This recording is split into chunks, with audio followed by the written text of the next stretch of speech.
Bagaimana ceritanya jika salah satu temanmu mengalami kerasukan?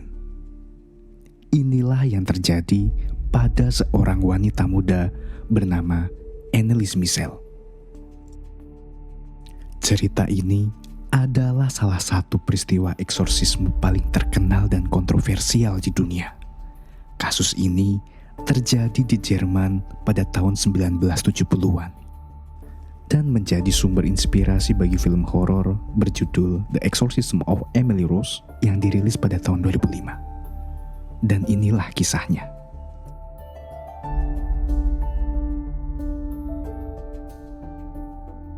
Emily Rose atau Anneliese Michel lahir pada tahun 1952 di sebuah desa kecil di Jerman. Dia dibesarkan dalam keluarga Katolik yang sangat religius. Sejak kecil, Emily adalah gadis yang cerdas dan berbakat. Emily sangat dekat dengan orang tuanya dan juga memiliki hubungan yang erat dengan saudara-saudaranya. Dia dikenal sebagai anak yang selalu patuh dan penurut. Dengan semangat religius yang kuat, setiap minggu mereka sekeluarga menghadiri misa di gereja setempat. Dan Emily adalah salah satu anggota jemaat yang paling bersemangat. Sejak kecil, dia sudah menunjukkan ketertarikan yang mendalam pada ajaran agama dan kehidupan spiritual. Di sekolah, Emily merupakan siswi yang berbakat dan penuh apresiasi.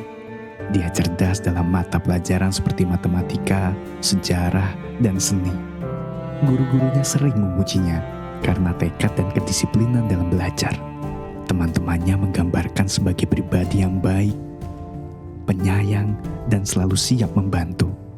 Selain itu, Emily juga dikenal memiliki suara yang merdu dan sering bernyanyi di paduan suara gereja. Namun di balik kehidupan yang tampak sempurna itu, Emily mulai merasakan sesuatu yang berbeda dalam dirinya saat dia menginjak usia remaja. Pada awalnya, Emily tidak terlalu memperdulikan gejala-gejala aneh yang muncul, seperti rasa pusing, kelemahan tubuh, dan perasaan tidak nyaman yang datang tiba-tiba. Namun semuanya berubah ketika suatu hari di usia 16 tahun, Emily mengalami kejang-kejang yang sangat menyakitkan untuk pertama kalinya. Setelah kejadian itu, keluarga Emily segera membawanya ke dokter. Dokter mendiagnosis Emily dengan epilepsi, yaitu gangguan neurologis yang dapat menyebabkan kejang-kejang secara tiba-tiba. Emily diberikan obat-obatan untuk mengendalikan kejang-kejang tersebut, namun gejala-gejalanya tidak kunjung membaik. Malah Emily mulai mengalami hal-hal yang lebih mengerikan. Dia mendengar suara-suara, melihat bayangan-bayangan yang mengerikan, dan merasakan kehadiran jahat di sekelilingnya. Keluarganya yang sangat religius mulai curiga bahwa yang dialami Emily bukanlah sekedar gangguan medis. Mereka percaya bahwa Emily mungkin sedang diganggu oleh kekuatan jahat. Emily sendiri merasakan bahwa dia dirasuki oleh iblis. Dia mulai menolak makanan, melukai dirinya sendiri, dan berbicara dalam bahasa yang tidak pernah dipelajarinya. Putus asa dan bingung, keluarga Emily memutuskan untuk mencari bantuan dari gereja Katolik. Mereka merasa bahwa penderitaan Emily bukan hanya disebabkan oleh penyakit fisik, tetapi mungkin melibatkan kekuatan gaib atau roh jahat. Karena keluarganya sangat religius, mereka mendekati gereja Katolik untuk meminta bantuan. Awalnya beberapa imam skeptis dan percaya bahwa Emily harus mendapatkan perawatan medis lebih lanjut. Namun, setelah melihat kondisinya yang semakin parah, kejang-kejang, perilaku aneh, dan kemampuannya berbicara dalam bahasa yang tidak diketahui, dua imam, Pastor Ernest Al dan Pastor Arnold Renz, setuju bahwa eksorsisme mungkin diperlukan. Dari tahun 1975 hingga 1976, Emily menjalani 67 sesi eksorsisme yang sering berlangsung selama berjam-jam. Dalam setiap sesi, Emily berteriak, meronta-ronta dan mengaku dirasuki oleh beberapa roh jahat, termasuk Lucifer. Namun, kondisi Emily semakin memburuk. Dia menjadi semakin agresif. Suaranya berubah menjadi suara yang dalam dan mengerikan, dan tubuhnya menunjukkan kekuatan yang tidak biasa.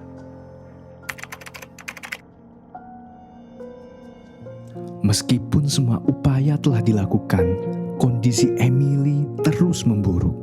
Dia semakin lemah karena tidak makan dan tidak minum dalam waktu yang sangat lama.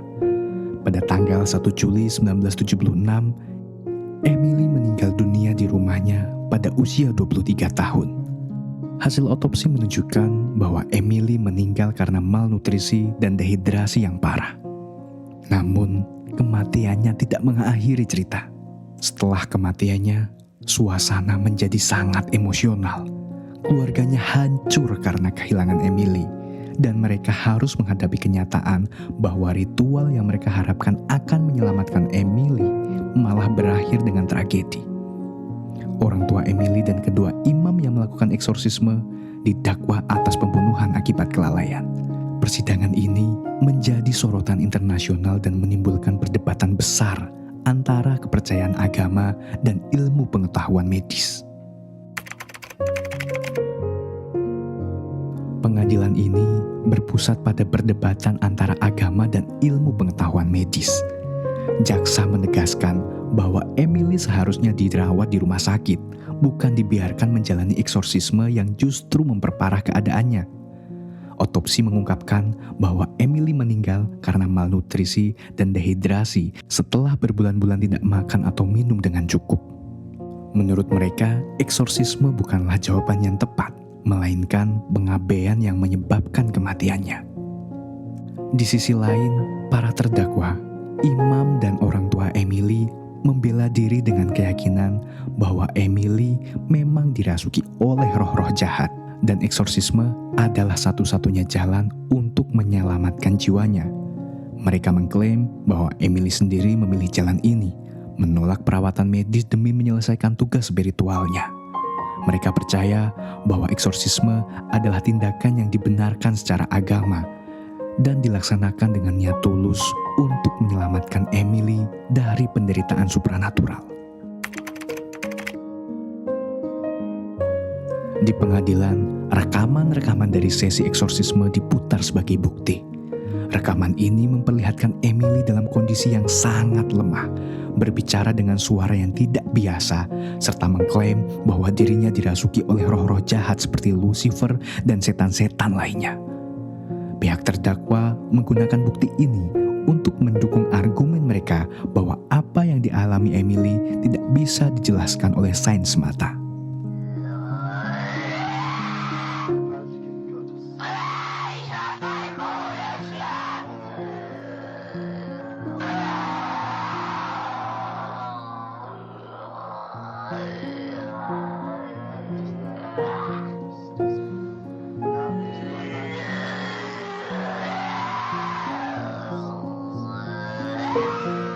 Namun ahli medis yang dihadirkan oleh jaksa bersaksi bahwa Emily mungkin menderita gangguan mental seperti psikosis, skizofrenia, atau epilepsi yang tidak tertangani dengan baik karena fokus pada eksorsisme daripada pengobatan medis.